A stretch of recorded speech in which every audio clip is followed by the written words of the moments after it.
ನಿಮ್ಮ ಹೆಸರು ಅಮ್ಮ? ನನ್ನ ಹೆಸರು ರಾಣಿ ಅಂತ. ನಾವು 2 ವರ್ಷದಿಂದ ಬರ್ತಾ ಇದ್ದೀನಿ.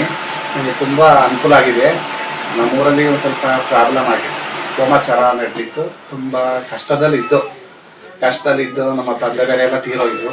ಈಗ ಮಾವನ ಕರ್ಕೊಂಡೋಗಿ ತುಂಬ ಅಲ್ಲಿ ಏನಿತ್ತು ವಾಮಾಚಾರ ಎಲ್ಲ ತೆಗೆದು ಮತ್ತು ನನಗೆ ಅನುಕೂಲ ತುಂಬ ಆಗಿದೆ. ಚೆನ್ನಾಗಿ ಅನುಕೂಲ ಆಗಿದೆ. ಅವಳಿಂದ ನನಗೆ ಇವತ್ತು ನಾನು ಕೈ ಬಿಡಲ್ಲ, ಮುಂದಕ್ಕೂ ಕೈ ಬಿಡಲ್ಲ ಅಂತ ನಾನು ಅಂದ್ಕೊಂಡಿದ್ದೀನಿ.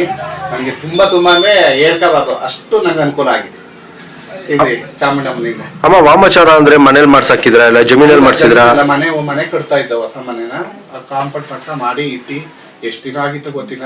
ನಮ್ಮವ್ವ ಬಂದು ನನಗೆ ತಕ್ಕೊಟ್ಟು ಎಲ್ಲ ನನಗೆ ಅನುಕೂಲ ಮಾಡಿದ್ದಾರೆ. ಊರಿನಲ್ಲಿ ಬಂದು ಚಂದ್ರಾಯಪಟ್ಟಣ ಊರು, ಅಲ್ಲಿಗೆ ಕರ್ಕೊಂಡೋಗಿ ನಾನೆಲ್ಲ ತೆಗೆಸ್ಕೊಂಡು ನನಗೆಲ್ಲ ಅನುಕೂಲ ಮಾಡಿಕೊಟ್ಟಿದ್ದಾರೆ. ಹೇಗ್ ತೋರಿಸ್ತಮ್ಮ ಬಸಪ್ಪ ಅಲ್ಲೇ ಐತೆ ಅದೇ ಜಾಗದಲ್ಲಿ ಇದೆ ಅಂತ? ಊರೊಳಗಿಂದ ಬರ್ಲಿಲ್ಲ, ದೇವಸ್ಥಾನದಿಂದ ಬರ್ಲಿಲ್ಲ. ನಾನು ಏನೇನೋ ಮಾಡ್ಕೊಟ್ಕೊಂಡ್ ಬಂದಾಗ ಕಾಲಲ್ಲಿ ಕೆರೆದು ಇಲ್ಲೇ ಇದೆ ಅಂತ ತೋರಿಸ್ಕೊಡ್ತು ಬಸ್. ಅದೇ ಅವಾಗ ನಮಗೆ ಊರಿನ ಜನ ಎಲ್ಲ ತುಂಬಾ ನಂಬ್ಕೊಂಡ್ರು. ಇನ್ನು ಬೇರೆಗಾದ್ರೂ ಒಂಥರ ನಮ್ಮವ್ವ ಮೂಪ್ರಾಣಿ ಆಗಿ ತೋರಿಸ್ಕೊಟ್ಟ ನನಗೆ ಅದರಿಂದ ತುಂಬಾ ಖುಷಿ ಆಯ್ತು.